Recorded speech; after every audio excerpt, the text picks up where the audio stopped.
Hello guys, welcome back to my another video. आज की video में हम डिस्कस करने वाले हैं आईसीएसई क्लास 10 बायोलॉजी के chapter number 10 the nervous system के बारे में। तो गाइज मैंने इसका ऑलरेडी एक पार्ट अपलोड कर दिया है। अगर आपने वो अभी तक नहीं देखा है तो आप उसे जाके देख सकते हैं। मैं उसका लिंक डिस्क्रिप्शन में डाल दूंगा। तो चलिए गाइज, आज की वीडियो में हम शुरू करते हैं अपनी नई topic parts of the brain से। तो गाइज, जो हमारी बॉडी में आपको पता होगा कि जितनी भी वॉलंटरीज और इनवॉलंटरी एक्टिविटीज़ होती हैं उसे हमारा ब्रेन ही कंट्रोल करता है।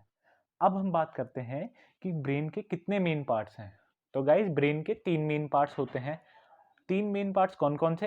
पहला आता है सेरिब्रम, दूसरा आता है सेरिबेलम और तीसरा आता है मेडुला ऑब्लंगेटा। ठीक है। अब जो गाइज सेरिब्रम होता है, सेरिब्रम क्या होता है? सबसे पहले largest portion of the brain होता है, पहली चीज। ठीक है। अब जो सेरिब्रम होता है गाइस, तो वो 2 हाफ्स में डिवाइडेड रहता है। उसके राइट हाफ को राइट सेरिब्रल हेमिस्फीयर बोलते हैं और लेफ्ट हाफ को लेफ्ट सेरिब्रल हेमिस्फीयर कहते हैं। ठीक है। अब जो गाइस सेरिब्रल हेमिस्फीयर का आउटर सरफेस होता है वो हाईली कॉन्वुलेटेड होता है और उसमें क्या होते हैं, रिजिड ग्रूव्स प्रेजेंट रहते हैं। जैसे कि यहाँ पे आप देख सकते हैं, ये स्ट्रक्चर इन अच्छे से यहाँ शो किया हुआ है। तो इस तरीके का स्ट्रक्चर रहता है। ठीक है। क्या होता है, उसमें हाईली कॉन्वुलेटेड होता है और उसमें रिजिड ग्रूव्स प्रेजेंट रहते हैं, जैसे कि आप यहाँ पे देख पा रहे हैं। ठीक है। अब गाइस देखिए, जो हर सेरिब्रल हेमिस्फीयर होता है, हमें ये तो पता चल गया कि सेरिब्रम के अंदर सेरिब्रल हेमिस्फीयर प्रेजेंट रहते हैं। अब जो हर सेरिब्रल हेमिस्फीयर होता है गाइस, उसके अंदर क्या होता है, इस चीज के बारे में हम डिस्कस करने वाले हैं। ठीक है। तो अभी जो हमारा सेरिब्रल हेमिस्फीयर होता है वो अंदर से तो हॉलो रहता है, मतलब खाली रहता है अंदर से। ठीक है। और उसके भी 2 रीजन से रहते हैं। जो आउटर रीजन रहता है उसका, उसे कॉर्टेक्स बोलते हैं और जो इनर रीजन रहता है उसे मेड्यूला बोलते हैं। ठीक है।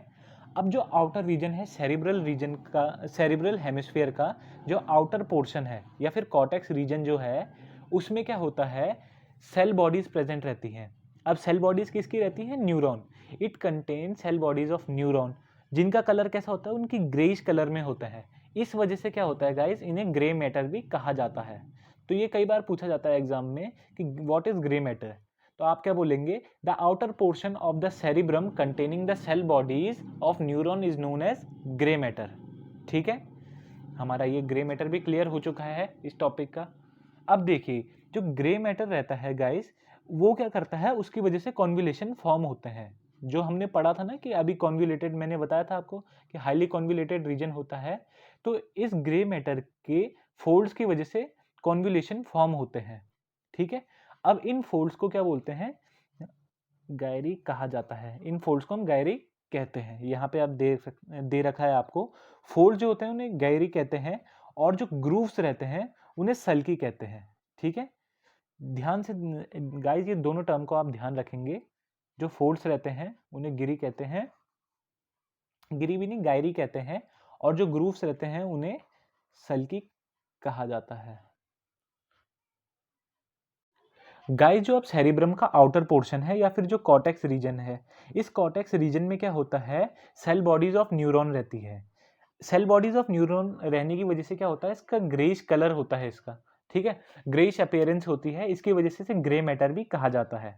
तो गाइज, ये एग्जाम में पूछ सकते हैं व्हाट इज ग्रे मैटर, तो आप इसकी डेफिनेशन लिख सकते हैं। The outer portion of the cerebrum containing cell bodies of neuron and being greyish in colour is known as grey matter. ठीक है। ये आप अपनी तरफ से मॉडिफाई करके इसको डेफिनेशन को आप लिख सकते हैं। तो पहले एक इंपॉर्टेंट चीज़ तो यहाँ पे आ जाती है। तो गाइज, मेरे को पता है आपके बोर्ड्स बहुत नज़दीक हैं, इस वजह से मैं आपको इंपॉर्टेंट पॉइंट भी चैप्टर के बीच में ही बताते जा रहा हूँ। ठीक है। अब देखिए, जो ग्रे मैटर रहता है, अब देखिए जो ग्रे मैटर रहता है वो फोल्डेड रहता है। अब ग्रे मैटर के फोल्ड होने की वजह से क्या होता है, वो कॉन्वुलेशन फॉर्म करता है। तो इसकी वजह से क्या होता है, ये रीजन हाईली कॉन्वुलेटेड होता है, जैसा कि मैंने आपको ऊपर बताया। ठीक है। तो ग्रे मैटर जो है फोल्ड्स में रहता है, इसकी वजह से ये कॉन्वुलेशन फॉर्म करता है। अब जो फोल्ड्स होते हैं, ठीक है, अब जो इसने फोल्ड फॉर्म करे उसे तो गायरी कहा जाता है। Folds are known as gyri. अब देखिए, जो ग्रूव्स होते हैं, ग्रूव्स का मतलब क्या होता है, गड्ढे टाइप के जो होते हैं ग्रूव्स जो उसमें फॉर्म हुए रहते हैं, उन्हें क्या कहा जाता है, उन्हें सल्की कहा जाता है। ठीक है। तो गायरी और सल्की, ये दोनों चीजें आपको क्लियर हो गई होंगी। ठीक है। अब ये देखिए, जो ये ऐसे ग्रूव बन रखे हैं ये वाले, यहाँ पे मैं आपको एक बार एडजस्ट करके दिखाता हूँ। तो ये जो ऐसे ग्रूव्स बने हुए हैं ये वाले, इन्हें क्या कहा जाता है? जी हाँ गाइस, इन्हें सल्की कहा जाता है, ऐसे जो ग्रूव्स बने हुए हैं, ठीक है। और ये जो ऊपर वाला रीजन है, कॉन्वोल्यूटेड रीजन, इसे क्या बोलते हैं? गायरी कहते हैं, ठीक है। तो ये दोनों चीजें इंपॉर्टेंट थी, इसलिए मैंने आपको ये डिटेल में समझा दी। अब देखिए, ऐसा कहा जाता है गाइस कि जितनी ज़्यादा कॉन्वोल्यूटेड होता है, जितना ज़्यादा कॉन्वोल्यूशन होंगे ह्यूमन ब्रेन में, तो उतना ज़्यादा क्या होता है? इंटेलिजेंस बढ़ती है इंसान की। मतलब जितना ज़्यादा इंटेलिजेंट होता है इंसान, उतने ज़्यादा उसके कॉन्वोल्यूशंस होते हैं, ठीक है। अब जो इनर पोर्शन होता है, जो मेड्यूलर पोर्शन होता है, उसमें क्या रहता है? व्हाइट मैटर रहता है। अब व्हाइट मैटर क्यों कहा जाता है इसे? क्योंकि उसमें क्या होता है? Mainly axons of the nerve fibre रहते हैं, ठीक है। इस वजह से उसे व्हाइट मैटर बोलते हैं। अब आ जाता है गाइस कॉर्पस कैलोसियम। तो कॉर्पस कैलोसियम भी गाइस एक इंपॉर्टेंट टर्म है, ये आपको एग्जाम में पूछा जा सकता है, तो इसे भी आप इंपॉर्टेंट हाईलाइट कर लेंगे, ठीक है। अब कॉर्पस कैलोसियम क्या होता है गाइस? ये corpus callosum are the sheet of fibres, ठीक है। ये फाइबर शीट होती हैं जिनका काम क्या होता है? They establish the connection between two cerebral hemisphere. जो दोनों लेफ्ट और राइट हेमिस्फीयर हैं, उनके बीच में क्या होता है? ये कनेक्शन एस्टेब्लिश करती हैं, ठीक है।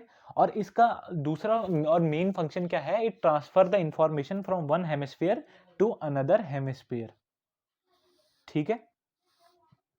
तो ये तो हो गया गाइज इंपॉर्टेंट। अब देखिए, साथ ही साथ क्या होता है गाइज, जो सेरिब्रम होता है, सेरिब्रम हमारा क्या है? सारे वॉलेंटरी एक्शंस को कंट्रोल करता है, ठीक है।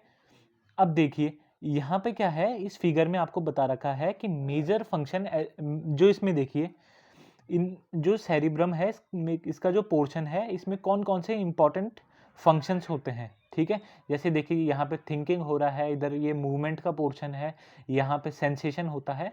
तो ये सारी चीज़ें तो आप खुद से डिस्कस कर सकते हैं और खुद से इसको समझ सकते हैं, ठीक है। अब इसमें जो मेन चीज़ आ जाती है गाइस, अब देखिए, जो सेरिब्रम रहता है, इसमें ही हमारा अनकॉन्शियस माइंड भी या फिर सबकॉन्शियस माइंड भी प्रेजेंट रहता है, ठीक है।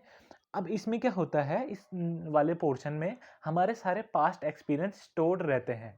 पास्ट एक्सपीरियंस स्टोर्ड होने की वजह से क्या होता है गाइस, कि जब भी हमें हिप्नोटाइज किया जाता है या फिर जब भी हम ड्रीम देखते हैं, तो वो पास्ट एक्सपीरियंस को हम रिकॉल कर सकते हैं या वो पास्ट एक्सपीरियंस रिकॉल हो सकते हैं, ठीक है। तो ये था गाइस हमारा सेरिब्रम। अब बात करते हैं ब्रेन के सेकंड पार्ट के बारे में, जो कि है सेरिबेलम, ठीक है।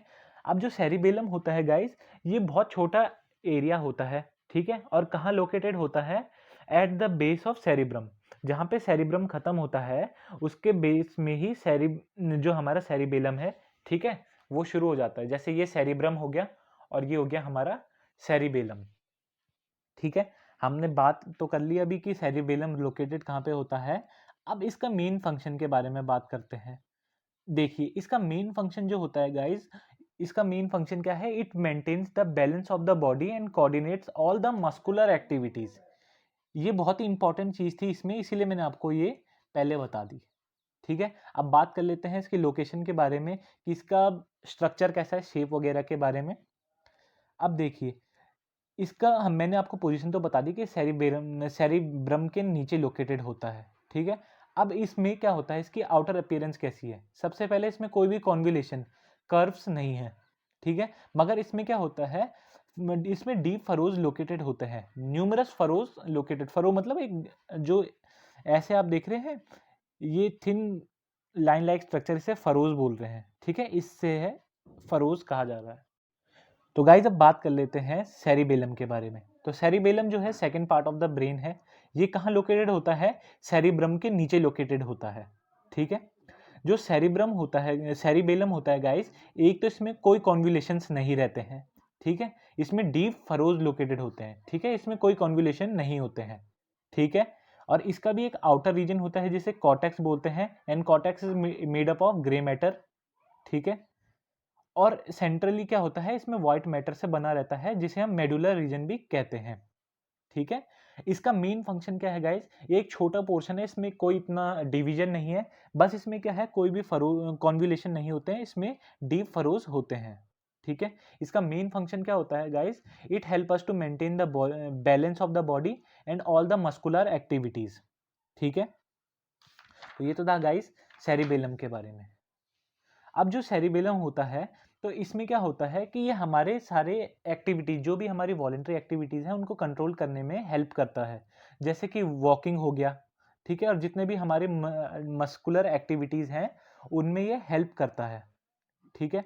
अभी देखिए कई बार क्या होता है, आपने देखा होगा कि जो अल्कोहलिक पर्सन रहता है या फिर जिस पर्सन ने अल्कोहल पी रहती है वो थोड़ा अलग तरीके से चलता है, जैसे हम नहीं बोलते हिल डुल के चलता रहता है। उसके केस में क्या होता है गाइस, जो सेरिबेलम होता है due to the effect of alcohol, उसकी मस्कुलर एक्टिव जो कोऑर्डिनेशन है वो अनस्टेबल हो जाता है, ठीक है। इसका अनस्टेबल होता है और वो ढंग से कोऑर्डिनेट नहीं कर पाता है, तो सेरिबेलम, उसका सेरिबेलम जो है ढंग से कोऑर्डिनेट नहीं कर पाता है, जिसकी वजह से वो सीधा नहीं चल सकता और इधर उधर घूम के चलता रहता है, ठीक है। अब हमारा सेकंड पार्ट भी हो गया गाइस। अब बात कर लेते हैं अपने थर्ड पार्ट के बारे में, जो कि है मेडुला ऑब्लंगेटा, ठीक है। जो मेडुला ऑब्लंगेटा है गाइस वो lowest portion of the brain है, ठीक है, और वो कहाँ पे लोकेटेड रहता है, at the base of the skull. ये कैसा होता है, इसका शेप कैसा होता है, ये रफली ट्राइंगुलर होता है और फंक्शन क्या होता है, it control all the activities of the internal organ, ठीक है। अब इंटरनल ऑर्गन की एक्टिविटीज मतलब गाइस जो हमारा पेरिस्टेलिक मूवमेंट है, पेरिस्टेलिक मूवमेंट मतलब जिसके थ्रू हमारा फूड पास होता है, ठीक है। एलिमेंट्री कैनाल का मूवमेंट हो गया, ब्रीथिंग हो गया, हमारे हार्ट की पंपिंग हो गई, और इनवॉलेंट्री एक्टिविटीज को भी हमारा मेडुला ऑब्लंगेटा ही कंट्रोल करता है, ठीक है। तो ये तो थे गाइस ब्रेन के इंपॉर्टेंट पार्ट्स। अब बात करते हैं primary regions of the brain. Brain के ऐसे कौन कौन से प्राइमरी रीजन है।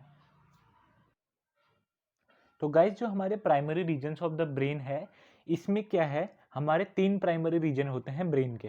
पहला फोर ब्रेन, दूसरा मिड ब्रेन, तीसरा होता है हिंड ब्रेन, ठीक है। अब मैं इसको आपको किस तरीके से बताऊंगा कि हमारा जो सेरिब्रम, सेरिबेलम और मेडुला ऑब्लंगेटा है, मैं आपको ये बताऊंगा कि वो कौन से रीजन में लोकेटेड होते हैं, ठीक है। तो सबसे पहले बात कर लेते हैं फोर ब्रेन के बारे में। तो जो फोर ब्रेन होता है गाइस, उसमें हमारा सेरिब्रम लोकेटेड होता है, और इसका काम क्या होता है, सारी इंटेलिजेंस, मेमोरी और कॉन्शियसनेस और जितने भी वॉलंटरी एक्शंस हैं इन ये इसके कंट्रोल में रहते हैं। जो हमारा गाइस मिड ब्रेन रहता है वो स्मॉल ट्यूबुलर पार्ट रहता है, और इसका फंक्शन क्या है, ये सारे रिफ्लेक्स एक्शन को कंट्रोल करता है, जैसे invoking of the eyes and air को, ठीक है। जितने भी रिफ्लेक्स एक्शन है जो हमारे आइज और एयर के थ्रू होता है उनको ये कंट्रोल करता है। अब जो गाइस हमारा प्राइमरी रीजन का हिंड ब्रेन है, हिंड ब्रेन का फंक्शन क्या होता है गाइस, जो हमारा हिंड ब्रेन है तो इसका फंक्शन क्या होता है कि हिंड ब्रेन के अंदर होता है सेरिबेलम, पॉन्स और मेडुला ऑब्लंगेटा। जो सेरिबेलम होता है तो इसका काम क्या होता है, सारी मस्कुलर एक्टिविटीज को कंट्रोल करना और बैलेंस बनाए रखना। पॉन्स का काम क्या होता है गाइस कि ये सेंटर ऑफ द ब्रेन में रहते हैं और इम्पल्स को कैरी करना इनका काम रहता है। अब आता है मेडुला ऑब्लंगेटा।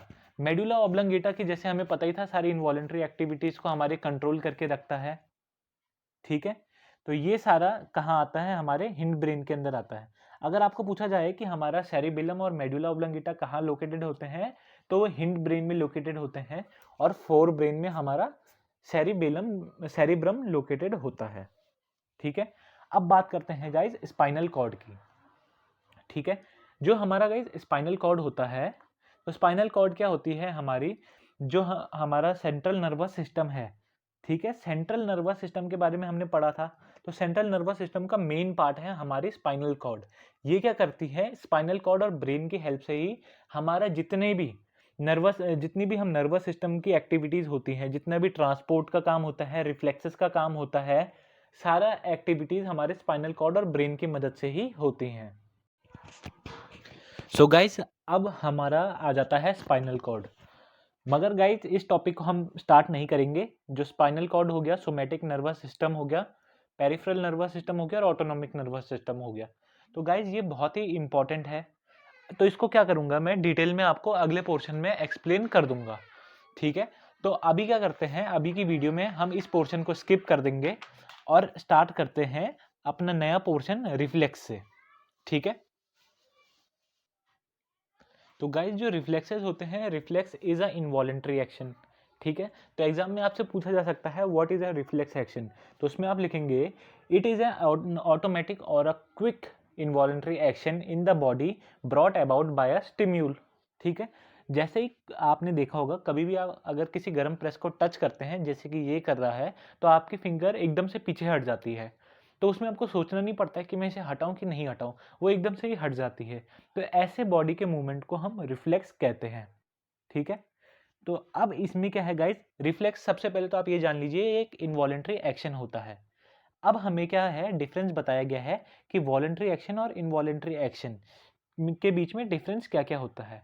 तो गाइस जो इनवॉलेंट्री एक्शन होते हैं, it is initiated by a स्टिम्यूल, जो मतलब स्टिम्यूल के द्वारा की स्टार्टिंग होती है, जबकि वॉलेंट्री एक्शन क्या होता है, वो हमारे विलिंग के थ्रू स्टार्ट होता है। जैसा कि मेरा मन करा कि अगर मैं इस चैप्टर को पढूं तो मैं इसे डायरेक्टली पढ़ना शुरू कर दूंगा, ठीक है।